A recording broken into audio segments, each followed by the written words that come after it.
Здравствуйте, это ЕТВ, телевидение мнений и программа «Мелочи жизни». Каждую среду в прямом эфире работает наша телевизионная клиника «Здоровье онлайн» и я, кандидат медицинских наук Анна Соколова.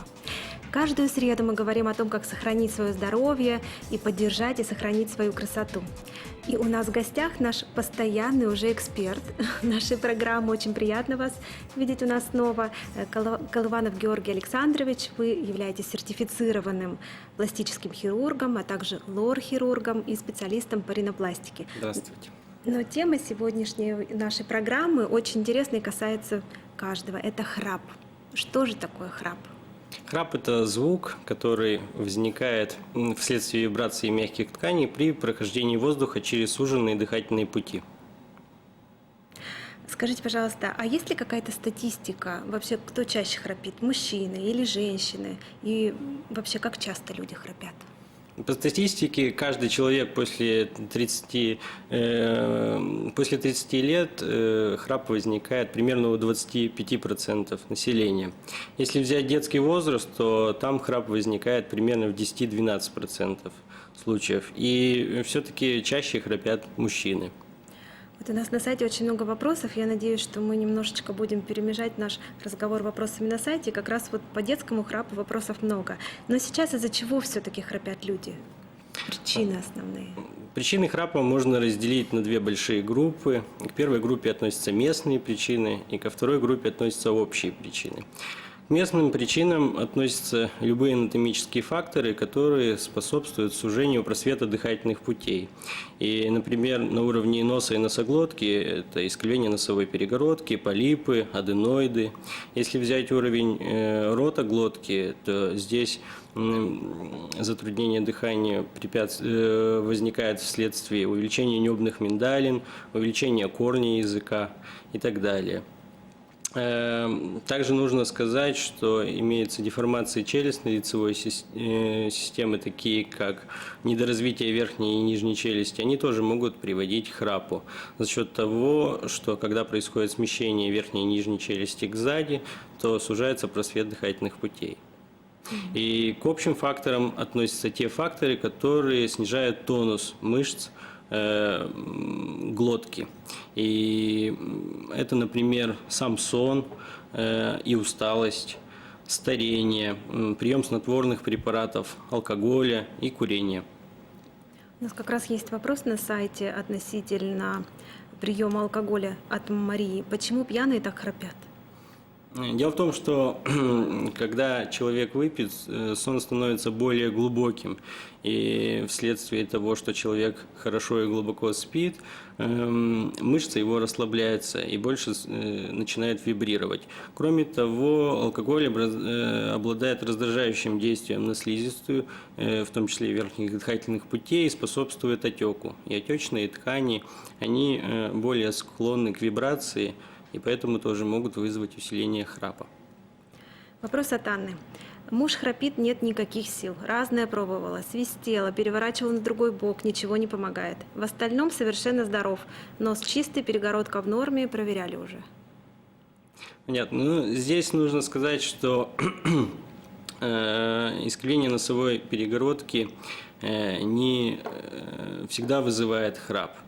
И потому что носом человек не храпит, а сопит, но искривленная носовая перегородка, она может усиливать храп за счет того, что в полости носа происходит завихрение воздуха, и на выходе эти завихренные потоки воздуха приводят к более выраженной вибрации мягких тканей глотки.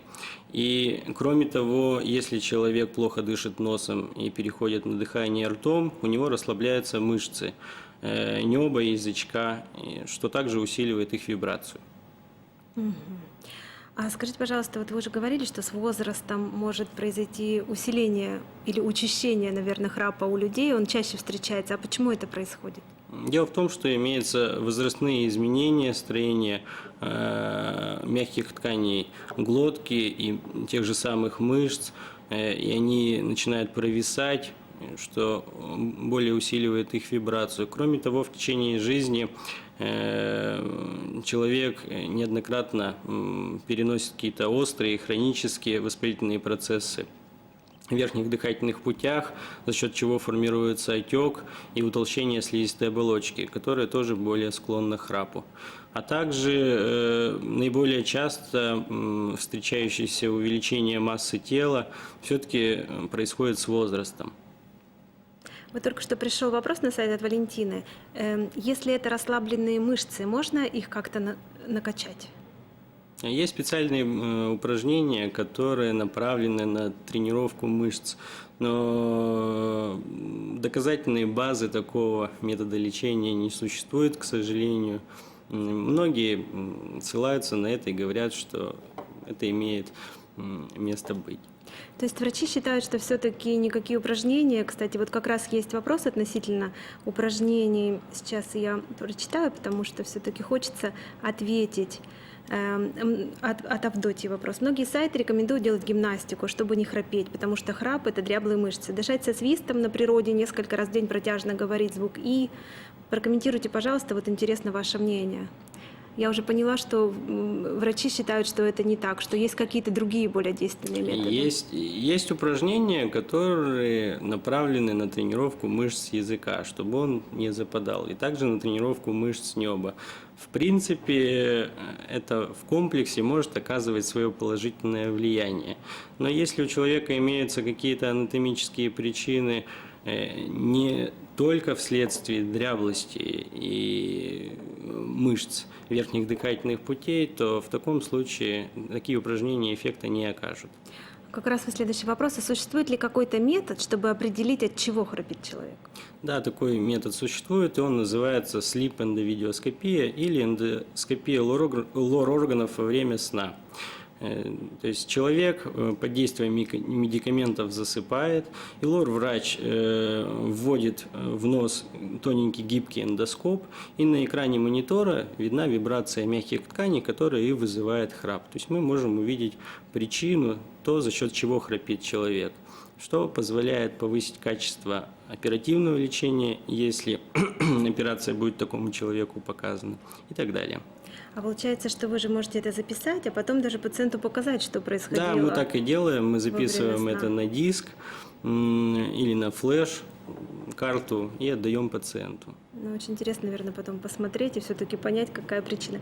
А вот вообще самое серьезное проявление храпа, которое опасно для здоровья, это, наверное, апноэ. Просто у нас уже были гости, мы не раз уже об этом говорили, и это, наверное, все знают. Ну и все-таки как проявляется синдром обструктивного апноэ, чем это опасно? Вот сам храп, он не опасен для жизни человека, он лишь доставляет дискомфорт людям, окружающим храпящего. И храп является предвестником такого заболевания, как синдром обструктивного апноэ сна. И это заболевание, оно проявляется периодическими остановками дыхания во сне, снижение содержания кислорода в крови, нарушением сна и избыточной дневной сонливостью. И дело в том, что во время сна, когда человек засыпает, мышцы глотки расслабляются, и один из очередных вдохов приводит к спадению дыхательных путей и к остановке дыхания. Остановка дыхания приводит к тому, что падает содержание кислорода в крови, и это служит сигналом головному мозгу для того, чтобы проснуться и сделать вдох. И бывают такие случаи, когда такие остановки дыхания повторяются за ночь около 400 или 500 раз. И можно представить, как страдает при этом сон человека. И синдром обструктивного апноэ сна за счет того, что он приводит к снижению кислорода в крови, он отрицательно влияет на все органы системы. И если взять влияние синдрома обструктивного апноэ сна на работу сердца, то риск возникновения аритмий и инфарктов в 3 и по некоторым данным даже в 6 раз превышает у таких, риска возникновения таких заболеваний у лиц, не страдающих синдромом обструктивного апноэ сна. Кроме того, поверхностный сон приводит к тому, что нарушается выработка такого гормона, как тестостерон и других гормонов в организме человека, что начинает проявляться нарушением обмена веществ. И нарушение обмена веществ приводит к тому, что человек начинает набирать вес и страдать избыточной массой тела. И здесь возникает порочный круг. Чем больше остановок дыхания во сне, тем больше человек начинает набирать массу тела. Чем больше масса тела человека, тем более узкими становятся дыхательные пути за счет того, что жир откладывается не только в подкожной жировой клетчатке, но он откладывается и вокруг верхних дыхательных путей, в толще мышц и между ними. И это приводит все к сужению просвета дыхательных путей и остановке дыхания. Казалось бы, всего-то лишь храпит человек, а такие могут быть серьезные последствия. Вопрос от Натальи. Все боятся апноэ. Скажите, как отличить обычный храп из-за слабости мышц и реальную угрозу? Есть ли какие-то признаки, как распознать, что это апноэ? Как правило, человек сам замечает те изменения в организме, которые происходят с ним из-за остановок дыхания во сне. И это может проявляться дневной сонливостью, раздражительностью, головными болями. И нередко об этом говорят их близкие. Если взять синдром обструктивного апноэ сна у детей, то об этом говорят родители, которые начинают спать рядом с ребенком, волнуясь за то, что он может просто не проснуться или задохнуться во сне. И существует два объективных метода, которые позволяют определить количество остановок дыхания во сне. Первый метод, он называется полисомнографией. Он проводится в специальной лаборатории сна врачом-сомнологом. И этот метод позволяет определить количество остановок дыхания во сне и как на них реагирует сердце и головной мозг. Второй метод, он более простой, и он заключается в том, что человек спит у себя дома и надевает себе на палец аппарат, который называется пульсоксиметр, и который в состоянии зарегистрировать снижение кислорода в крови. И по снижению кислорода в крови можно судить о количестве остановок дыхания во сне. Понятно, очень хорошо, что есть методы, которыми можно все-таки определить реальную угрозу для жизни. Вы знаете, у нас есть, Георгий Александрович, опрос. Мы наших горожан на улицах спрашивали, что же они думают о том, какие же причины возникновения храпа. Давайте послушаем, и вы потом прокомментируете. Здравствуйте. Как обычно, корреспонденты ИТВ проводят опрос у терки. Сегодня мы узнаем, а знают ли наши горожане, что же является причиной храпа. Мягкое небо провисает, поэтому храпят. Причина храпа – больное сердце. Ну, еще есть свои какие-то там разные заболевания. Это для меня проблема, я тоже храплю. А причину не знаю. Больше люди подвержены, когда как-то унынию они подвержены, понимаете? И такие вот... или стрессы как-то вот действуют на них. Когда человек неправильно спит на спине, у него западает вот там что-то в горле, И поэтому получается вот этот храп. Нос закладывается, пьяные спят, вот и храпят. Может быть, с возрастом это скапливается в организме много каких-нибудь вредных веществ, там, в носоглотке, еще где-нибудь. Это может быть наследственно передаваться, а так проблемы какие-то, может быть, какие-то внутренние проблемы. Что-то может с щитовидкой, не знаю, но сам не страдаю.